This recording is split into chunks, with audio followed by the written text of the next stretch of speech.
Hi everybody. Welcome to this evening's event, which is an audience with Neil Storey, who is the editor of the Island Book of Records series, the Island Book of Records Volume 2, which is what we're here to talk about this evening. This second volume in this series, looks at the pivotal years of the 1969 to 1970 at Island Records. It covers a huge number of artists, albums. It's got a huge discography. If anyone has seen volume 1 or has had a sneak peek of this volume, it's an absolutely stunning compendium. It's a collector's dream. It's beautiful. It's a beautiful object. It's a beautiful gift. If any of you love vinyl, love music, or know someone who loves vinyl or loves music. So yeah, I'm Becca. I work for Manchester University Press, the publisher of the series and the books. And yeah, I'm going to ask Neil some questions this evening. It's not just going to be Neil and I talking. Hopefully, I'll be able to ask him your questions. If you do think of any questions, you can either post them in the chat box, or there's also a Q&A function, which should be in the toolbar on your screen.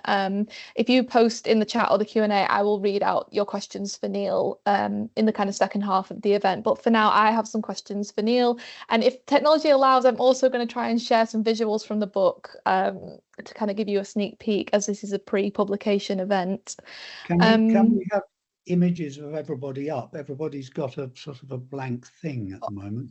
Unfortunately not, because of the webinar format. They are all faceless and micless, but they're all there. So hello everyone. No, there's a few people I know I was going to say hello to. Oh, sorry. I'm sure they're all waving at their screens emphatically.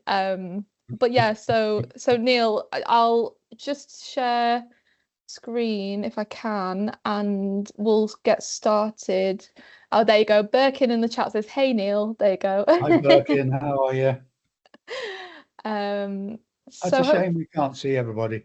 It is. Well, hopefully everyone can see this on the screen. So a bit of a spoiler here, but Neil, do you have a favourite album cover from this era of Island Records, so 1969 to 1970? Yeah, and you put the free one up, which isn't necessarily my favourite, actually. I mean, I tell you what, it's one of the great album covers, in my view, just my view, of all time. You can't barely read the name of the band. It's a picture of a naked woman dancing through the sky. What's not to like? And it was just, I don't know, you walked into a record shop and you saw that and you thought, fuck, this is incredible. And it's the same with all great sleeves, that what it does, it pulls you in. You look at it and you think, hold on, I need to know more. You look at the back, you open it up because that's a gatefold, and you can see what's going on inside. And it's an incredibly clever cover. That's really all I can say. Yeah, absolutely. And then we'll go to your worst album cover from this era. So we've got this visual to share with the crowd. Is this the worst album cover of this era? Is it the worst album cover of all time? No, well, actually, it's a very clever cover. I spoke to Chris Blackwell about it, and he looked at it and he went, I can't believe we put this out. It's so awful. And then I spoke to Chris Wright. I was lucky enough to speak to Chris. I hadn't met him before. I hadn't spoken to him before. And I said, it was my first question. I said, how on earth did the Blodwyn Pig album came about? And he said, well, I'll tell you exactly what happened. They all came into my office and they told me what they wanted on the album cover. They had a photographer with them, and I had to go out and go to a butcher's in Soho. And he said, in those days, I was wearing caftans and beads and bells and stuff like that, proper hippie kind of thing. Anyway, so he said, I found a butcher's in Soho, and I marched in my caftan and my beads and my bells and my open toe sandals. And he said, I would like to have a pig's head. And the guy looked at him, and he didn't look like a person who'd actually be wanting a pig's head, more like a vegetarian. Anyway, eventually he gave him the pig's head. And he marched back to the office. The band was still there. Somebody rolled a joint. Somebody had a pair of headphones. Somebody had a pair of dark glasses, and they dressed the pig's head. They took the pictures, and that was it. Album cover done. Wow, what a story. You don't really think about the kind of mechanics behind these things, that like going to a butcher. Things like that wouldn't happen in this day and age. No, absolutely not. And to go on to my next question, obviously you've assembled an incredible amount of material for this volume and all of the other volumes as well. What was the most surprising discovery you made from this era, from this volume? I've got this image to illustrate. Well, Brian Cook's images of early Robert Palmer, and that is Robert's centre at the back there, and that's with a group called the Mandrakes, and they formed and worked in Scarborough.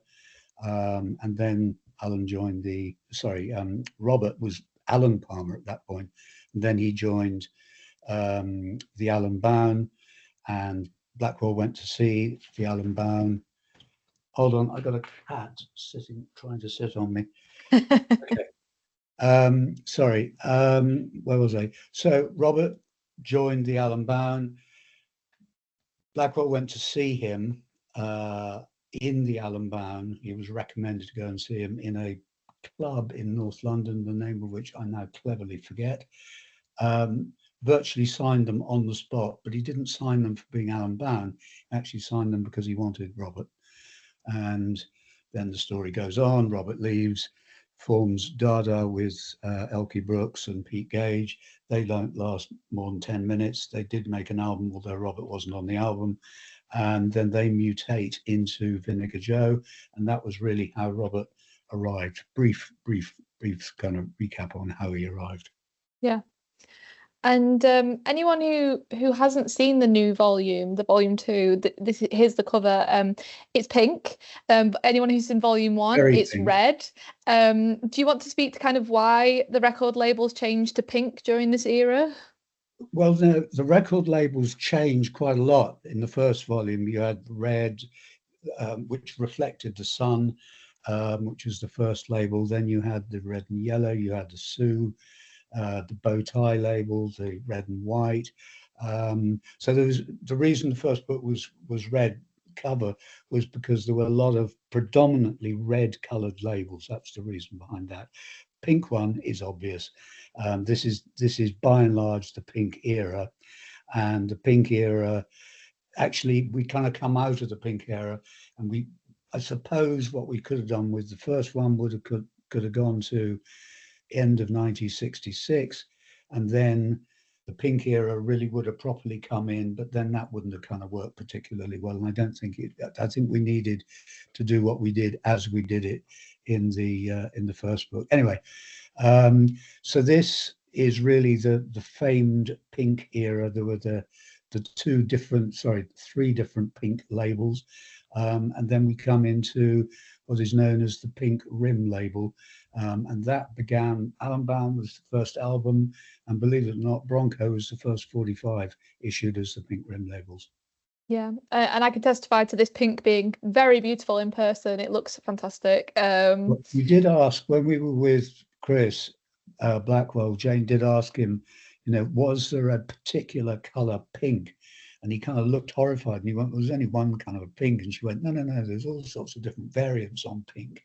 And he went, "Oh, I just chose pink because it was the least kind of Jamaican colour that possibly could be." And that was the reason why he went with his version of pink. So when Jayne was designing this all, she had to kind of figure out which was the best pink graphically that worked right across the board. Absolutely. Well, spot on, Jayne. A lot of work goes into all of that thought process of, which pink is it? This, does it have how much magenta and all this stuff? I don't understand. It's very clever. No, but you can tell how much thought and effort has gone into it, definitely. My next question is I'll pay you your check later. My next question is around compilation albums. So I've got 3 to bring up on the screen here.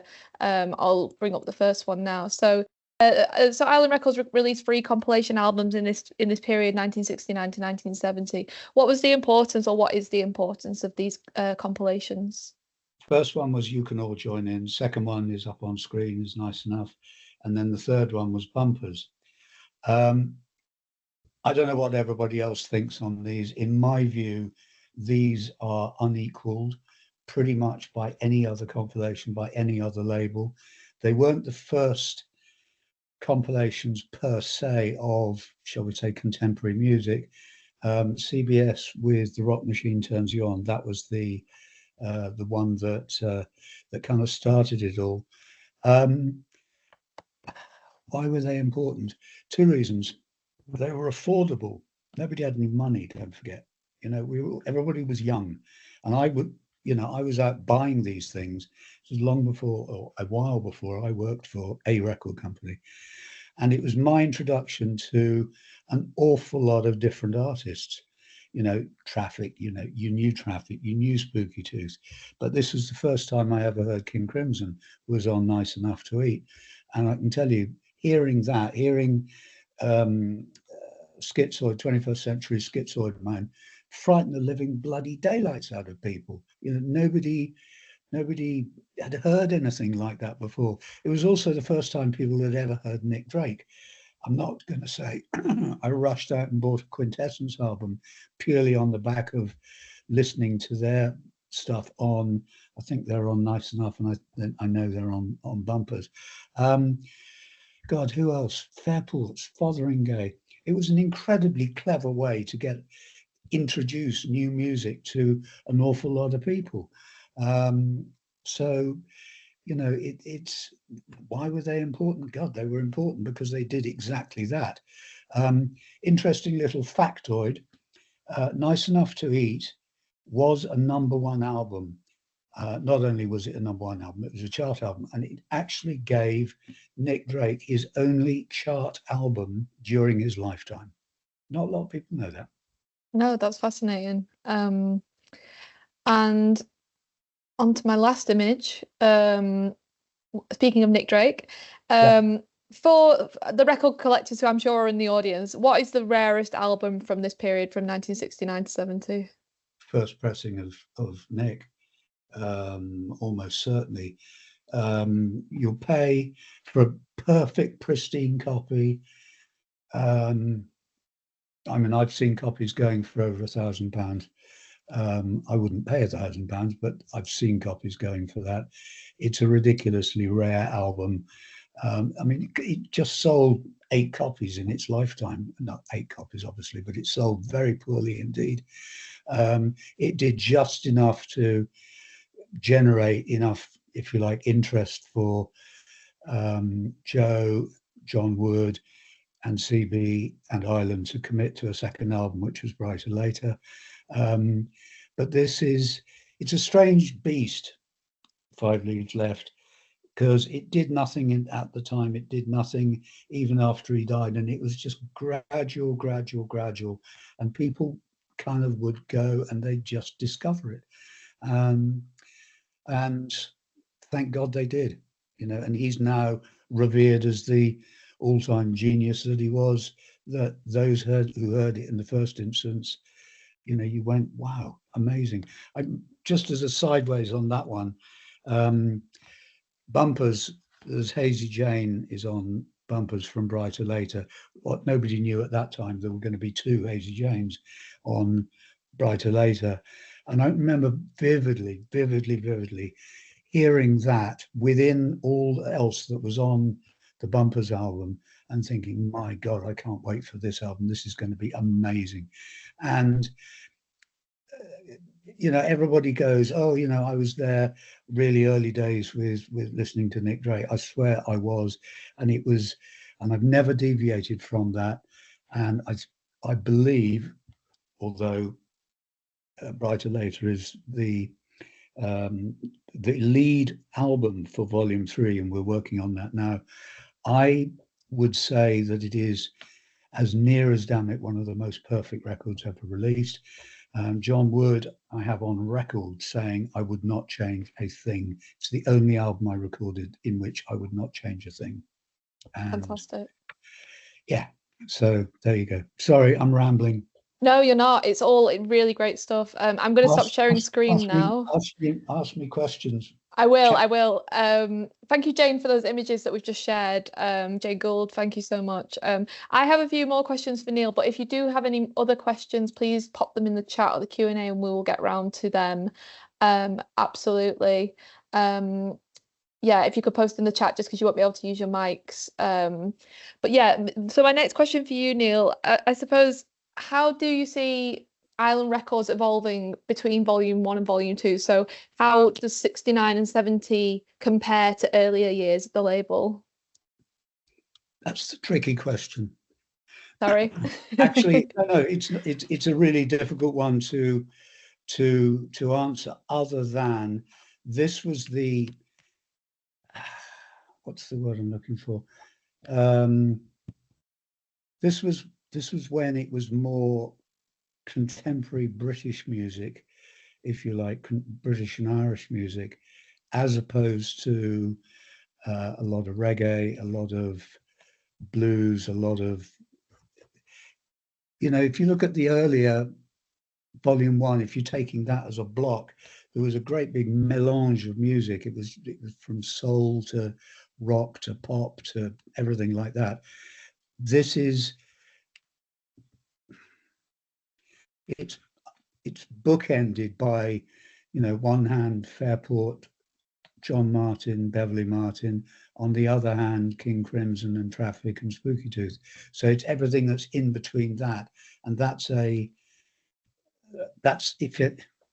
is a difference. I mean, there was Jimmy Cliff releasing 45s, but then of course he leaves to go to EMI,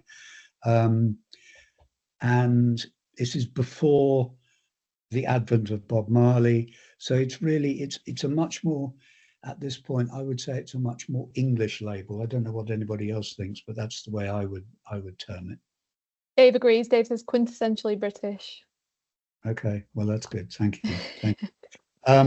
Was it Peter Stark has just asked a question? Will Hidden Masters release the bumpers set that we were planning to do? Answer, at this stage in time, no, very unlikely. I would love to.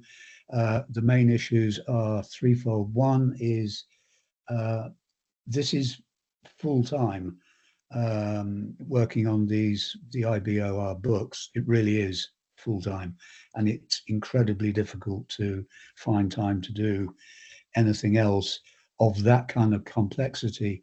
Secondly, licensing.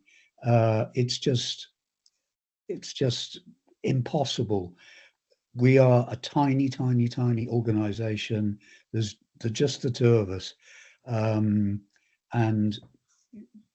it's just unaffordable. It's not unaffordable, the fees that we would have to pay to Universal, but to actually do it properly, it's the other people who are now own their own rights. So that's King Crimson, for example, that's Robert Fripp, that's MacDonald and Giles, and that's Ian MacDonald's estate. Chris Liss, separate entity as well.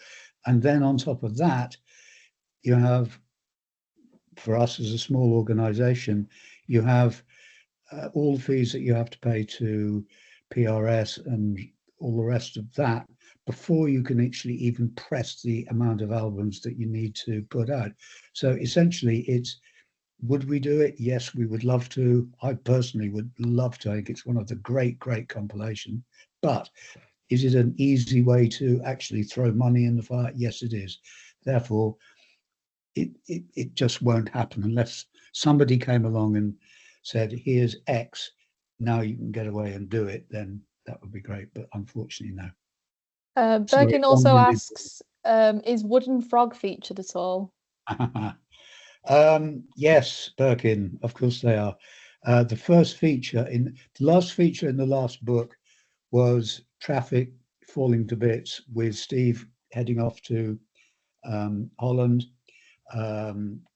and Dave coming back and basically forming Mason Capaldi Wooden Frog with Jim and with Chris and Mick Weaver. And so, yeah, there is a section on that. It's not perhaps quite as detailed as a section in the Chris Wood book, but nonetheless, all the key parts are in there. Excellent. So we weren't going to be missing that out.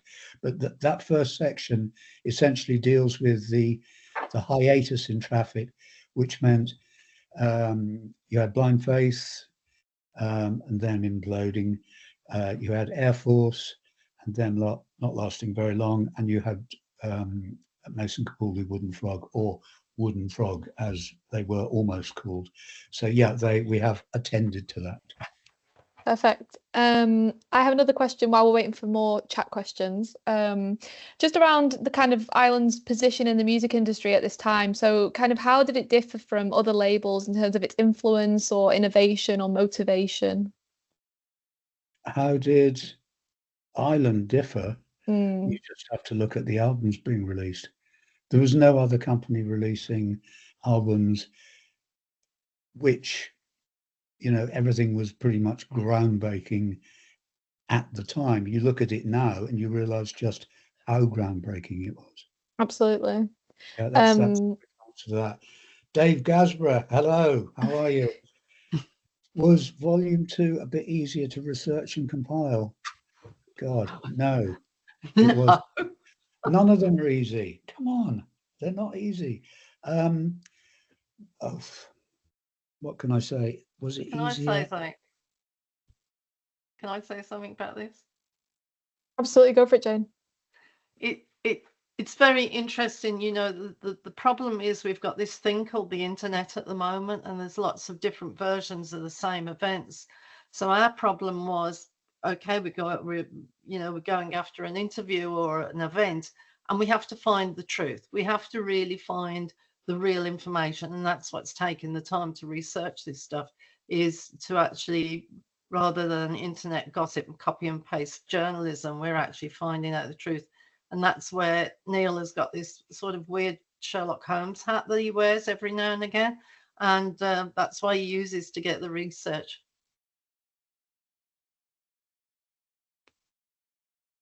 Dave says, was it easier to research and compile because Ireland had a higher profile and more commercial success in this era? Is that true, would you say, in terms of it making it easier from that perspective? No, it didn't make it easier, because you have to go behind. Jane's correct. You have to wear a lot of Sherlock Holmes hats. You have to go behind the scenes the whole time.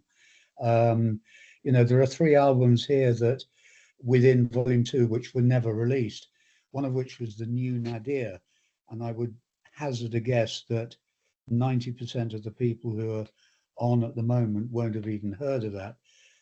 For the completists, it had the same, or it was given the same catalogue number as MacDonald and Giles, although that got taken away. Joe Boyd produced it, John Wood recorded it, and I spoke to Joe at length, and he couldn't remember very much about recording the New Nadir at all. The New Nadir comprised, probably the most well-known now name is a guy called Mike Kowalski. Mike Kowalski, people will know from, he's the drummer in the Beach Boys, or in the Beach Boys backing band, and has been for years. He also played on Brighter Later, for what it's worth. I spoke to him.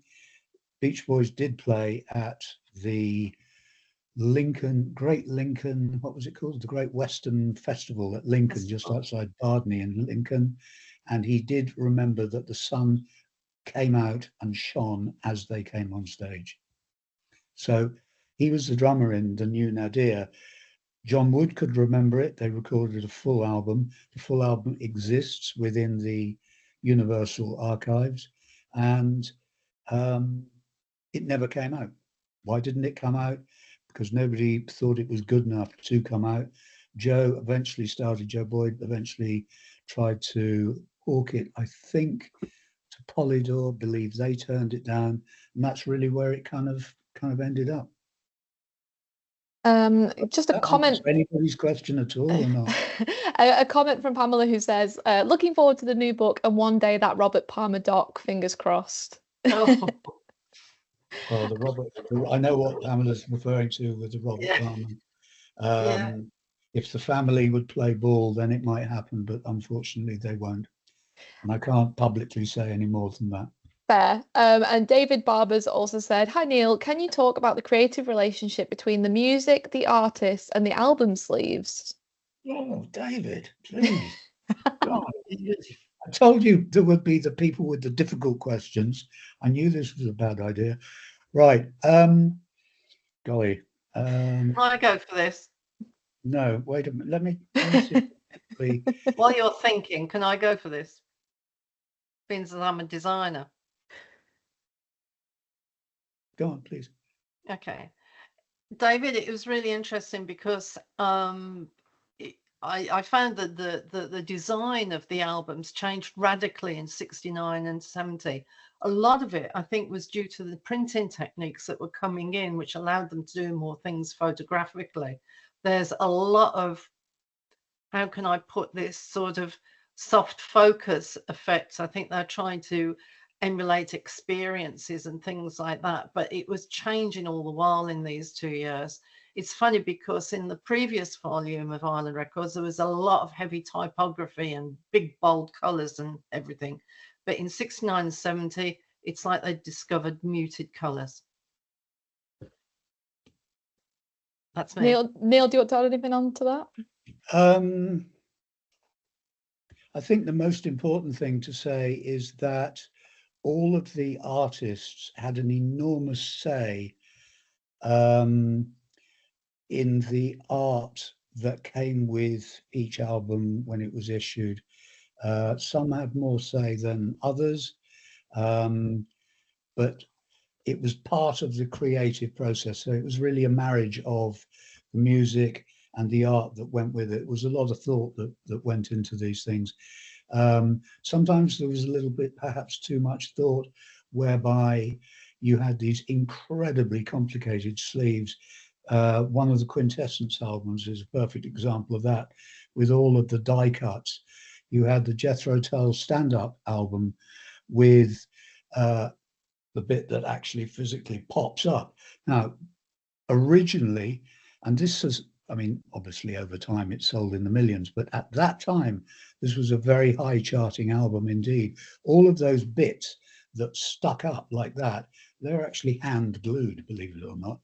And the printer, which was E.J. Day in Bedford, a guy called Ernie Day, and he invented a machine that would actually put these bits into the centerfold, and actually it would then stand up properly. So it was kind of like a gluing and whatever it is kind of machine. But he invented that just so that that Island and Chrysalis didn't go out of stock, or the shops didn't go out of stock. Great question. That's how hand in glove it all was, if you like. But it was very much a case of that people would they were working very, very closely with the art department, the marketing department at Island, which was headed by a guy called Tim Clark. And that was incredibly important that, somebody like Cat Stevens, he would paint his own album cover and then he'd hand it in. But he was kind of slightly a different kind of kettle of fish, because he'd expect the album to be out the following week. He didn't realize that it would have to go through the whole kind of process of being manufactured. He expected things to happen a bit quicker than that. Yeah, great question, David. Thank you for that. While we're waiting for some more questions, Birkin's just asked a question. Excellent. Do we know whose idea was the barleycorn cover? No. We don't. It was done. Mike Cider, is the guy who designed it. I've found out subsequent to finishing book 2, he was a friend of Guy Stevens. Guy obviously is dead, unfortunately. Nobody knows whether Mike is on this planet or not. So unfortunately, he's one of the few people that we've genuinely been unable to track down. Tim Clark can remember him, but can't remember him. And nobody else really has much of a clue about him. It'd be lovely to find out if he was still alive, but I have a sneaking suspicion he might not be. Yeah. I've got something for Birkin. He may not have seen this. This is one of our proofs, but here's possibly a barleycorn cover you haven't seen before, This is the Israel version. What they did was they took it and they reversed the colours. So it's got a wow from Birkin, so there you go. Yeah, it's called research. I have a quick question while we're waiting for other questions around the sort of the signing of artists during this time. So there's obviously a bit of a shift towards signing sort of British rock artists during this time. Like, I assume that was quite a conscious strategy at the time, Neil, I guess, internally. King Crimson was pivotal, absolutely pivotal. Everybody wanted to sign them. And again, unhappily, John Gayden and David Enthoven are no longer with us. So it's, you can't really get that story of how it all came about firsthand from them. I do have it, however, from CB, and they were old Harrovians. So there was a kind of a, if you like, a meeting there, because Chris obviously was at Harrow. And so in a sense, I suppose they spoke the same language, but they were also motorbiking people. And they had these two absolute total fuck off Harley Davidsons. So Chris bought himself a Harley Davidson and he went riding around with them, which lasted fine until he fell off, nearly killed himself. But he offered them a deal which was unlike any other deal that they were being offered.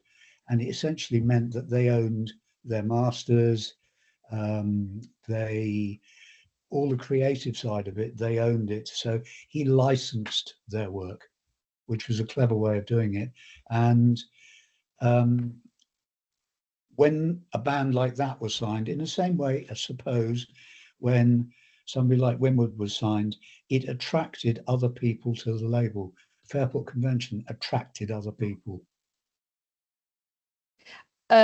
Absolutely. And I assume, that was quite a different business model, I suppose, compared to other labels or other competitors at the time as well. Well, there was no other label doing it like Island was at that time. The competitors were labels purporting to be a bit like Island that was set up by the majors. So you had EMI setting up Harvest, for example, but it didn't have that same kind of autonomy, didn't have that same kind of freedom. Look at the adverts that were being put out for albums at that time. Island was the only one who was doing these full pages in Melody Maker, not so often in NME because NME didn't sell so many at that time, but certainly with Melody Maker. And it was probably a year and a half before all the other companies caught on and thought, shit, we should be doing this as well. Window displays. You walk down Oxford Street and Island would take the entire window. Nobody else was doing that. They were just putting up the odd sleeve here and there. But for big campaigns, and it was all really much more thought through than I think people realise. But yeah, they would, HMV in Oxford Street, the entire front window for however many weeks they could get hold of it for. And how about globally or internationally, Neil? Was there sort of an approach to sort of making the label reach as far as possible, so to speak? Well, there was an international division, which eventually was headed by a guy called Tom Hayes. The domestic releases were licensed to the likes of, all sorts of different companies around the world. Sonnet in Sweden, in Scandinavia. Who were the other ones? I knew there'd be a difficult question. I can't think of it now. Okay. Festival in Australia, Festival in New Zealand. Kaleidophone was another one. I'm trying to think of the ones across mainland Europe. But eventually, the entire world was covered, and it was on an artist by artist basis. So you'd have Free, for example, were with, who was it? Atco, I think. Was it Atco in America? I can't remember. And then you'd have Cat Stevens was with A&M. No, Free were with A&M as well. eventually in 71, 72-ish, Ireland had its own identity in America and was distributed by Capitol. Fantastic. You know, these are big territories, don't forget. Absolutely. So, you know, it takes a long time to establish yourself in places like that. And we've kind of talked about Ireland's world domination and all the success and the amazing imagery. Were there any significant challenges, I suppose, during these specific years, the 69 to 70, anything that you came across? Well, I think you're wrong about world domination. I don't think that was, On the way to world domination. No. I mean, it's very easy to look at things with kind of slightly pinky kind of glasses on, and you know, you look through this kind of haze and think, wow, it took time. You know, groups were touring in America, Traffic toured constantly in America. Why? Because eventually they were going to break in America, and that was going to be a huge market for them. Free, for all their success, never broke in America. They should have done, but they didn't, and they didn't concentrate enough over there. Added to which, obviously, there were all the internal things going on with them as a group. And touring in those days, don't forget, was totally different. You know, you had Traffic's first tour of America. They had one roadie, one crew, one person who was driving them and the gear. Just think of that, the distances they're covering. Yeah. So everything was completely different at that time. We do have another question from Birkin. Thank you, Birkin, for all the questions. Do we know the exact reason why Ian and Michael left the band early 70s? Still sounds crazy to me. That's leaving King Crimson. Ian MacDonald was lovesick. And what was the name of his girlfriend? Anyway, but they were in America for a long time. Michael Giles was older than the rest of them, and he just, what did he say? He just didn't enjoy the process. Just didn't enjoy it. So, I mean, the one thing that I do actually have a kind of an interesting Michael Giles tale, which I don't think anybody will know, and that is that he told me that all of Crimson's early stuff is incredibly carefully arranged, and I was going to use the word orchestrated. It's not. It's just incredibly careful. Charlotte Bates, thank you. The arrangements were such that they would play X song and then they break into a, what would you call it? Kind of like an improvised section. And this would go on. And so they were doing this night after night, and everything would go all fine. And then they'd have a particular cue whereby everybody would then come back into playing this particular song or that particular song. So just to kind of spice things up a little bit, and just think about this in terms of King Crimson, Michael would occasionally play his drum parts backwards, and that would confuse people. We've had another audience question. This one's from Jay Dunkley. It's quite a long question, so bear with me. My question is likely to fall into volume 5 when that comes out, but I think it's been said to ask anything and not sure I want to wait. What were the first few 12-inch singles issued by Ireland and when? Robert Palmer seems to be a frontrunner with a UK pressing, Which of Us is the Fool, possibly in October 75, and a Robert Palmer EP, Sailing Shoes, Hey Julia, Sneaking Sally Through the Alley, which seems to have been a US pressing, also 75. I have a list cobbled together from the net. Any more early ones, 75, 76 known and months of issue would be great. Thank you, sir. Well, there is one yeah, thank you. Wow, that must take you ages to write that. Okay. Jay, IDJ 5 suggests IDJ 1, 2, 3, and 4 exist. The top of my head, I cannot answer that. I wish I could. There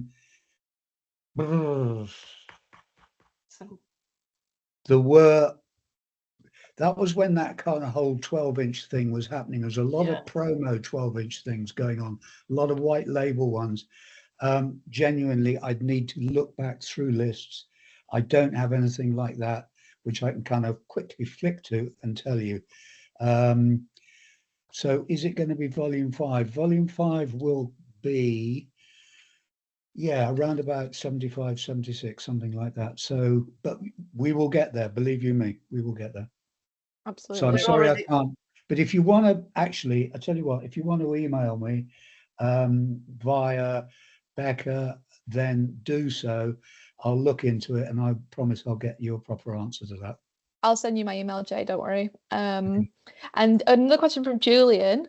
Bronco is still remembered as a great live band by many who saw them with other island artists through the late 60s, early 70s. Can you tell us a bit about what's included in the book? And do you think we will ever get to hear the mythical live recordings? Looking forward to volume 2, but you both know that already. Julian, hi. Will we ever get to hear the live recordings? No, because if you were around when I was talking about why the bumpers set will probably never come out, it's the same kind of thing. It's licensing issues, it's PRS, it's manufacturing, it's mastering, it's all the costs. There you go, picture of young Jez. It's just the costs outweigh anything that we could actually get back from it, is the first answer. So in other words, you know, if we were made of money, then sure, I'd love to be able to do something like that. Yeah. However, the cats need to be fed. What's included in the book? This one, it's Country Home. There is obviously Jess has talked a lot about that, as has Pete Robinson, as has Robbie Blunt, as has Alan Stone, who's one of the roadies. Trying to think who else has talked. Guy Stevens, Chris Blackwell has talked a bit about it. David Bettridge, a few other people. A lot of people have very, very, very fond memories of Bronco. Everybody has incredibly fond memories of Jess. I think Chris was very forthright about it, and he said, I still to this day cannot understand why Jess was not an enormous star. He should have been. He had everything. He had the voice. You think about that time for vocalists at Ireland. You had Steve Winwood, you had Paul Rogers, you had Jess, you had Cat Stevens, Sandy Denny. You can just start running out lists, and those are some of the great contemporary music vocalists, I would contend, of all time. Graham Stephen asks, do clouds feature in volume 2? Certainly do. Looks like Jane's going to show us clouds. Yeah, I was going to say, let me see if I can find it. Two albums. There's the unreleased in the UK album, Up Above Our Heads, which was kind of this quasi compilation with new material album, and then the first one, the Clouds Scrapbook. I've spoken to who have I spoken to? Billy, quite a lot. There is actually, if you're a Clouds fan, there is a Clouds set being assembled by a good friend of mine called James Batsford, who works for Chrysalis. So Yeah, here we go. there'll be more Clouds material. I think there's some unreleased stuff he's found as well. So hopefully that will help you. Sorry. There you go. That's the upper. It's released in the US on Deram. And I Fantastic. think that if I've got to find another one, actually, I should have got myself sorted out a bit better for doing this. In fact, I've got this all on screen. It's a pity I can't share the screen, or else I can do it real quick. I can't find the other one, love. Which one? Oh, here we go. Right. Okay, hold on. It's here.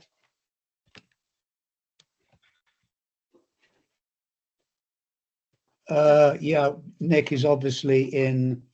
Julian, Nick is obviously in volume 2. 5 leaves left. That's There's the other clouds. one. There's Cloud There's a bit Scrapbook. more than that. Okay, Yeah. Gillian, quickly to answer you. There are 2 bits. There's 5 leaves left, and there's a big amount on 5 leaves. I've spoken to a huge amount of people about that. There is also a kind of special feature on Nick and Julian Lloyd, who did the 2 first photo sessions, and for the first time ever, the walk in Selborne is detailed, and that's the 2nd photo session.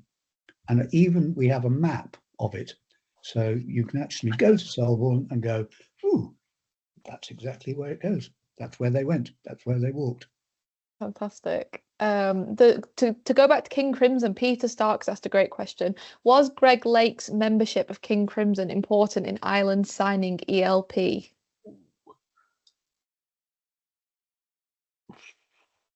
Oh, I think Neil might have frozen. He frozen? Yeah, he's not there. We've got Emerson Lake Palmer in here. In fact, we've got the photos from the Isle of Wight 1970s festival in there, and but we need Neil on this because he's the brains behind Ireland, I'm afraid. Yeah, don't worry, we'll get him back. It was very interesting, actually. I made friends. Keith Emerson was an amazing guy. I made friends with him by accident when we were doing our book on Chris Wood, the saxophonist from Traffic. I wanted to know details about, they used to do these jam sessions in New York at a studio called New York Plant, and Keith Emerson was there at the same time Traffic was there, or Steve Winwood and Chris Wood was there. And he was on Facebook. Keith Emerson was on Facebook. I thought, oh, okay, I'll just oh, is we getting him there? No, we're both gone. No, you're there, don't worry, Jane. Okay. So anyway, so I did a cold call on Keith Emerson on Facebook, and he came back and he told me all about, oh yeah, I remember those days and everything. Lovely chap, absolutely chap. And I was horrified when he died. I mean, that's the only problem. We're doing all this work with all these people, and sadly, some of them are going as we're working on the book. It's terribly upsetting when it happens as well. Yeah, I remember speaking to Neil about Volume 1 and his sort of him saying to me that he felt such a sense of urgency to record, these interviews and testimonies and oral history, because these people won't be around forever, and it's so essential that we get their testimonies down for the history books. Absolutely. And also it's righting the wrongs. I mean, when we did, I know it's not relevant to this, but it's what inspires us, is when we did do the Chris Wood book, Evening Blue. The reason we did it is because his sister came to us and said, I want you to right the wrongs that are on the internet. I want you to write the truth. And that's what's put us actually behind doing Volume 2 as well. It's righting the wrongs that are out there. Absolutely. Jayne, while we're waiting for Neil to come back online, do you just want to talk a bit about... Oh, hello, Neil. Got him. Yeah, the voice from beyond. Let me add you back in. Being said, it's Perfect. actually much more than righting wrongs. It's far more than that. It's actually making sure, as best one humanly can, that future generations do not rely on Wikipedia for their factual, in inverted commas, information. Simple as that. Absolutely. I mean, you can go to any amount of artists' websites as you wish, and you will find release dates which are incorrect, and that for me is a real bugbear. So, for example, you have, I don't know, Fairport Convention albums. Myth says such and such was released in 1969, when it was actually 1968. It's terribly easy to get these things correct. It's equally easy to be lazy and get them wrong. Yeah, definitely. We've had a question from Mark. Given the poor sales of 5 leaves, I struggle to say that every time, 5 leaves left, what do you think led to Ireland taking the chance on producing and releasing Brighter Later? Do you think the likes of John Peel and Bob Harris giving it some radio time made a significant difference in them continuing the relationship, or were sales volumes not always a prerequisite for signing artists? Thanks, Mark. Sales weren't necessarily prerequisite, otherwise I can think of quite a few people who would never have been signed in the first place. The fact of the matter is that everybody at Island, and I'm going to include myself later on in this process with Nick, loved Nick to such a degree that he epitomized what Island was all about. It was all about the music. It was all about the songs. Yes, it was also about the art. The fact he didn't do interviews and all the rest of it, neither here nor there. Not everybody did. The music was phenomenal. So, you know, to paraphrase CB, it was the world having to catch him up as opposed to the other way around. Very fair. So yeah, I mean, there was enough sales, and I know this from talking to David Battery, so there was enough sales to warrant the second album being made. It was not, there were originally going to be 4 instrumental pieces, as I think is probably quite well known.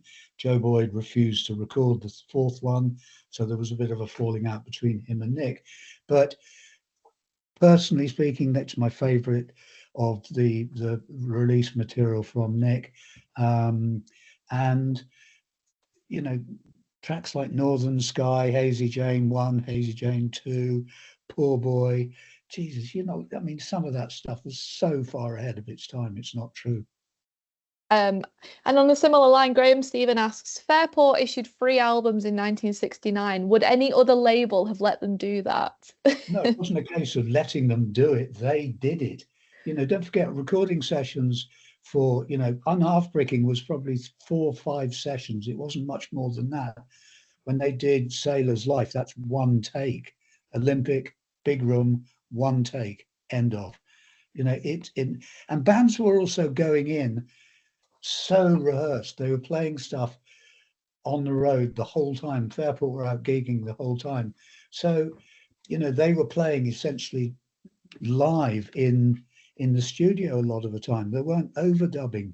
You know, you listen to, I don't know, Legion Leaf, the jigs and reels. You listen to that, and maybe it's not to everybody's taste. There's 4 jigs or 4 reels in there. The standard of playing, you've got the guitar line mirroring a breakneck speed violin. You've got the drums. There's no overdubs. That's just straight through. You know, so that's why 3 albums in 1 year. No, it's not. I can't see that as a surprise, except it was 3 albums in a calendar year, because don't forget, Holiday's album was released in December '68, but it is a calendar year in which those 3 albums were released. Jane's got a hand up. Go on, Jane. Well, this is my, I mean, you know, I'm working with this stuff every day, but there's still some stuff I don't understand. So in the book, we have got the diary of Fairport Convention for a year. And I can't work out how they got the time to record albums, because they're gigging, they're doing TV shows, they're doing radio shows. How are they getting the time to do it? How did that work? How did they record while they had so many tours going on at the same time? Because it was all simplified. It was much more simple at that time. They're touring in a transit van. You know, it's not container ships and buses and all of that kind of nonsense. It's very simple. They were a simple, small unit. A question from Birkin. Do you know any other tracks Steve was recording with Guy other than Visions of Joanna, Great Balls of Fire for Mad Shadows? Neil's laughing. You shouldn't be asking stuff like that, Birkin. I'm not going to tell you. Neil does keep some things to himself, so yeah. Well, because it's you know that. You know, we're kind of slightly off limits on this one, as you well know, and there's Prodding the bear comes to mind. No, he's not prodding the bear at all, because well, Birkin, you will be happy to know that the live November '70 album is the final album in Volume 2, and you'll be pleased to know it's fully illustrated. That's shutting up for a minute. It has. Jay Dunkley has a question. By 69 to 70, the company had celebrated a decade. Was there anything unorthodox in the way the company celebrated it and their attitude at having reached that milestone and their plans and hopes for the future? I wish I could properly answer you that, Jay, because I wasn't there at that time. It was 10 years would have been 59 to 69. So yeah, basically you're right. Do you know what? Nobody thought, but when I was there, and I joined a little bit later, you never went into work thinking about anniversaries or how are we going to celebrate this. You got on with your next day. The most exciting thing about working at Island was no 2 days were the same. You'd no idea. You'd go in and you'd no idea how the day was going to go. Here's a little tale for you. So Muff Winwood is working at Basing Street. He goes in one day and doing what he does in the morning. He's working in the studio, working in radio promo. He was doing TV promo. And Blackwell says, the artwork we've just got in for Tea for the Tillerman. I need you to get on the plane to Los Angeles, deliver it to Jerry Moss, and then I'll see you tomorrow morning when you come back. He flew to Los Angeles. He got I think there are only 2 flights in those days. Somebody booked him on the thing. Somebody had rung, or telex as it probably was in those days, Jerry Moss in LA, saying Muff's on his way with the artwork. Gets to LA, he's picked up at LAX, driven to A&M with the artwork, hands the artwork over, has a cup of tea. This is Muff's story, not mine. Has a cup of tea, gets back on the plane, back into work the next morning. Nobody thought anything about it. That's just what happened. I mean, I don't know that it necessarily would happen in this day and age, but very fair. Birkin has asked, why exactly was Steve using alias names to record on other people's albums around this time? Was that a Blackwell thing? No, it wasn't. It was a contractual thing, because in those days contracts were such that you had to. Eric Clapton used aliases. So did George Harrison. I'm trying to. You guys would know more about what those names were than I can. Steve D'Angelo, I think, was one, wasn't it? Anyway, it was more contractual than it was, and people had to do things like that. You know, sometimes you had to get permission to go and play on another person's record. That's why some people are not credited as they should be. And that's another thing that we're trying to do. I mean, did you know, for example, that Joe Cocker is on backing vocals on one track on Spooky 2? Nope, you didn't. But he is. We'll probably have time for one more. These things are sorry, Becca. No, go on, Neil. These things are incredibly important. This is why, going back to what I was saying about, you know, we're trying to go one stage ahead of you know, what you can read on Wikipedia, which is just basically reciting what all music or Richie Unterberger or somebody says, which is it's not really very helpful. What we're trying to do is to ensure that the commentary that we're using, either from first person to person interviews or from those people at the time, because not everybody's around at the moment, that is the bit that will give a true picture of what these albums were all about, and what the recording processes were, what the design processes were where possible. That's why we've spoken to a lot of photographers, more photographers in this book than we did in the last one, and who knows how it'll go for the next one. But you know, here's another little example for you.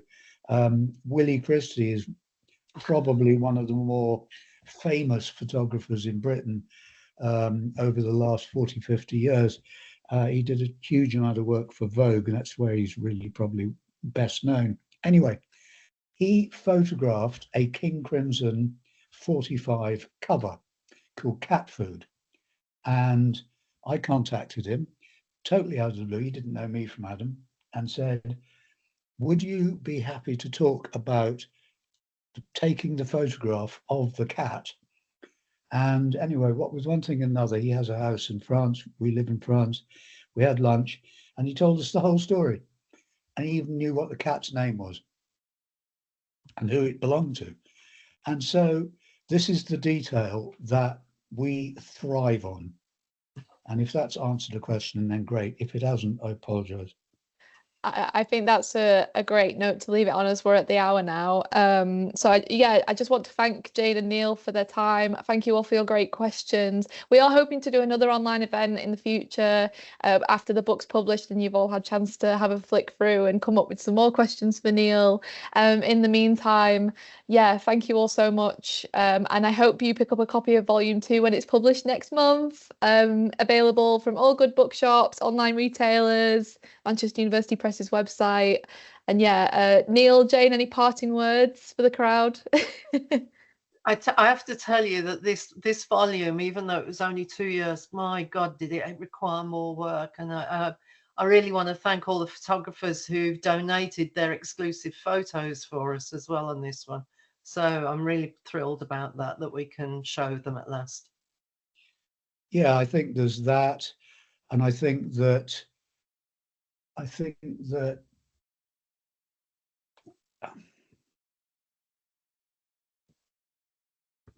it's just, doing this is just such a pleasure. And if it brings pleasure to those who collect and who like the label, then great. And I mean, you know, talking to everybody today, it's a shame it was kind of slightly faceless, but it's been a joy. I really have enjoyed it. And if anybody's got any more questions, then whiz them at Becca and I'll come back to you, promise. I'm going to leave my email address in the chat now. If anybody wants to email me, I can pass it on to Neil after the event. But yeah, thank you all so much for spending your evening with us. We're going to end the event now. There'll be a recording available later. And yeah, just thank you all so much and have a lovely evening. Thanks, Jayne. Thank you, Neil. Just before everybody goes, you go onto the MUP Instagram account. Books have just landed at MUP HQ. We haven't got a copy, they do. And there's a little video, and I got to tell you, it looks fucking brilliant. I'll put our Instagram handle in the...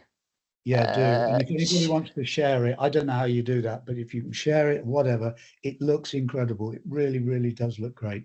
Yeah, do follow MUP on Instagram and Twitter and TikTok if you aren't already, and you are on those platforms, because we're going to be sharing tons of content from the book in the run up to publication. So yeah, do follow. And Jayne's just put the URL for the website on as well, and there's tons of amazing stuff on there as well. So yeah, you're all going to be spoiled over the next month or so. Absolutely spoiled. So yeah, thank you all again. Thank you, Neil. Thank you, Jayne. Have a lovely evening, and we'll see you again soon. Take care. Thanks. Bye. Bye.